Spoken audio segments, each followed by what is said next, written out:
ভাই আমার পরিবার খুনি, আমার পরিবারে আমার বউরে মারি লাইছন। ভাই 16 বছর বয়সে পাসপোর্টের বয়স বাড়াইয়া বিদেশ আইসলাম।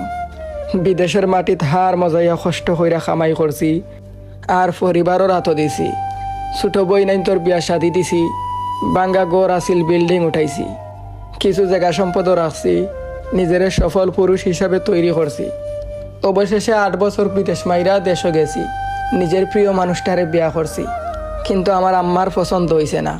আমার আম্মার ইচ্ছা আছিল আমি আমার খালাতো বোনকে বিয়া করতাম, যে মানুষটা আমার শূন্য পকেটেও আমার লগে আছিল।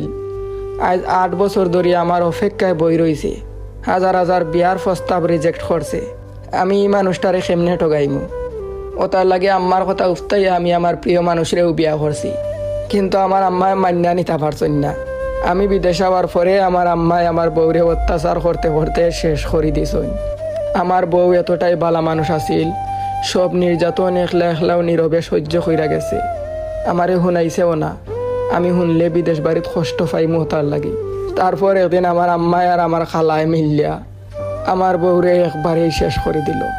আমার আম্মায় আর আমার খালায় মিলিয়া আমার বউটারে বাঁচতে দিছন না। তবে আমার আম্মায় তাইনর ফুয়াটারেও হারাইলা। আমি কথা দিলাম আমি আর জীবনে বাংলাদেশ যাইতাম না, আমি আর জীবনে বাংলাদেশের মাটিত পাও রাখতাম না। আজ 1 বছর ধরে আমি আমার পরিবারের লগে কোনো রকম যোগাযোগ করি না। বাকি যতদিন বাঁচমু প্রবাসী খাটাই দিমু। আমি মরলে আমার লাশটাও যেন বাংলাদেশ যায় না।